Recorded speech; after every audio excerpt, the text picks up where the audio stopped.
Hey, y'all looking for a good, quick, and easy breakfast camping recipe? I am too. Folks, that ain't it, but stick around. I'm fitting to show you one that is a waffle, bacon, egg, and ham. Woo, you gonna love it.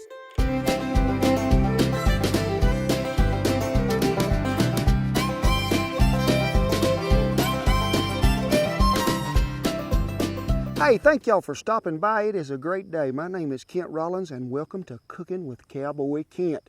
What do we do here? We make dishes that are simple, hearty, and easy to fix, but they will please the whole crowd.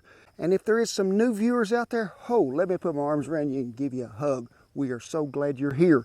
Mother Nature has turned the light on. It is rose up over the hill, and we are fast approaching the pastime of breakfast that it might nearly be brunch. But I'm always looking for an easy camping recipe, one pot dish, all in the deal, easy to do. We're gonna need a 12-inch Dutch oven, but if you ain't got one, you can do this in the house. And just like always, Shan will have everything you need to know in the little description down below. But we have over there on old Bertha melted a whole stick of butter. Now I ain't wanting you to use it all, but I am wanting you to use about half of it and just pour it right in there. And would you say that's half, Shan? I need your opinion. Yes. Okay. Shan is measured in metric liters and kilometers, and she allows that is pretty close to half. Now, folks, if Shan will pan around here everywhere, just so y'all can see, because I want y'all to make sure that you don't see it, because I've been looking for it, and an IHOP. Ain't one here. And I do like a waffle. So you can use a waffle of any kind, but I'm just telling you to get you some of them waffles that is frozen. Let them thaw just a little, because they are the foundation of this great treat. I like to sort of tear them in half so I can make sure that everybody fits in here well. And it'll take 5 to 6 to 7 waffles, depending on what you're putting this in. We're going to put this in right in here to make sure it fits. And you can get creative and cut them however you want. We're going to set this aside for just a little bit. How many? No, it's not 4. 6, yeah. That's how many cackleberries we got today in a mixing bowl of some apparatus. Now, I need you folks to also comment and let me know when you try these recipes, how they come out. Did you cook them while you was camping? Did you cook them in the house? Did you cook them in the backyard?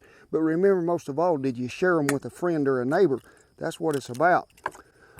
So we gotta have some mayo. Y'all gonna make them light and fluffy, and whew, they are gonna be some of that good, but we ain't got no spoon. Sweat's running off me, whoo-wee, like a cow peeing off a 40-foot bluff on a flat rock. So, we have us a mayo spooning apparatus, and it calls for about 1/4 of a cup. So, in she goes. That gnat, folks, would have eat just fine, but I really don't like him. We're going to do about 1/2 cup of cream, heavy cream. What do you call it? A whiskalator. I would say that was smooth and creamy. At this point in time, we're going to have a little black pepper that is coarsely ground, a pinch of salt, and people asking, where do you get that fancy little wooden salt and pepper deal you have? Well, Sham's got that in the little description down there as suggested products that we use. Let's give her one more stirring. Look here, we have that butter. We're going to pour some right across here like this. Next comes what? The egg, cream, mayo mixture. And hang on, folks, I'm going to run over here and get that fine neck skillet full of bacon so we can put something in it.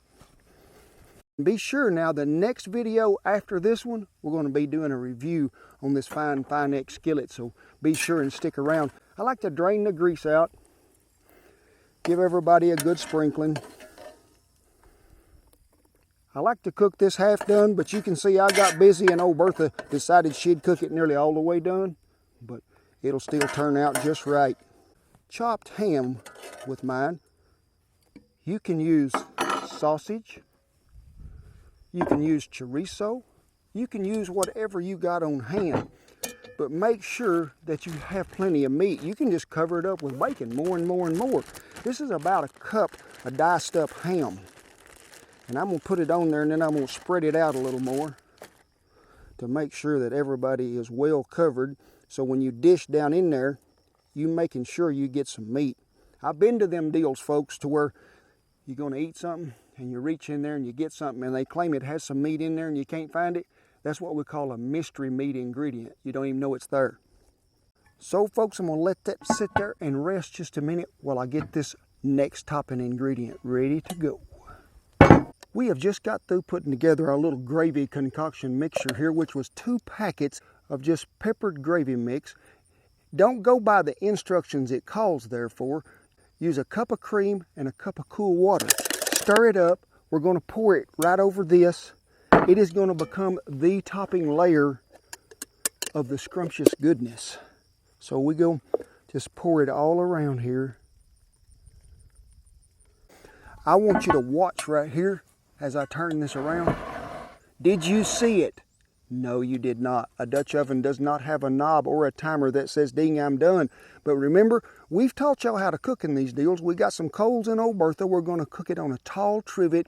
Pretty low heat on the bottom, pretty good heat on the top, because it don't take much to get them waffles browned up right there. So, y'all ready to eat? We can't eat till we get it done, so let's get after it. Oh, and I like to run over a beagle. For those of y'all who haven't met Bertha, this is her. Now Shan, y'all know I love her. Oh my gosh, she is the best woman I ever seen. But this is the hottest woman I ever seen. Be sure you shake them ashes out there. Remember, we've told you a lot about that, because ash insulates, it don't cook. And today we're cooking with a little mixture of oak and mesquite. Folks, you seen me dig them coals out of Old Bertha. Little light around the bottom. Bring them out away from your oven just a little, because we don't want to burn them eggs and them waffles that soak through there on the bottom. You can go pretty heavy on the top because we can see the top.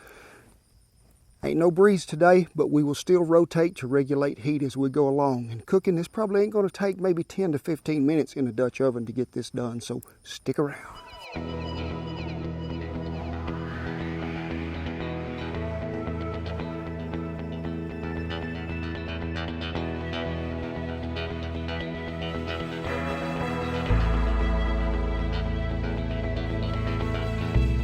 It's time to check it. It is, as you can see, I got me a trivet over here for what?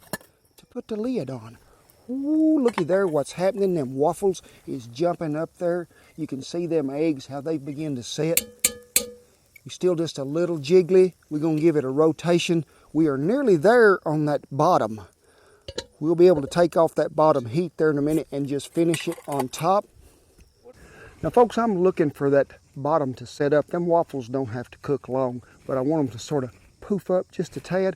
And that egg, you'll begin to see it set. It'll get that old yellow color, but it'll get a little springy to the touch.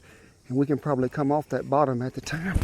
I don't know if y'all know it or y'all got to deal with it in y'all's kitchen, but there's a lot of creatures out here in Mother Nature's kitchen that tend to show up when you cook, especially if it's hot. So let's check it and see. You can see them waffles is poaching. We're going to go ahead and pull this off the bottom. Let that top go ahead and brown up. Make sure you check that heat when you bring it off so that top can go ahead and brown and set up. Okay, dokie.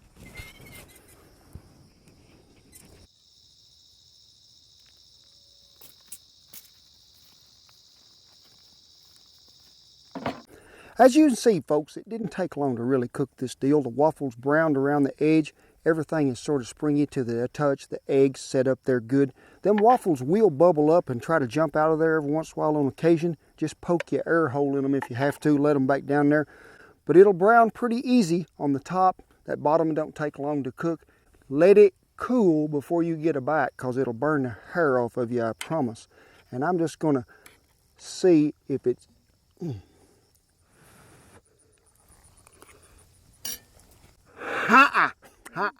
You can see we got some ham, some bacon, some waffles, some egg. See that white gravy mix in there?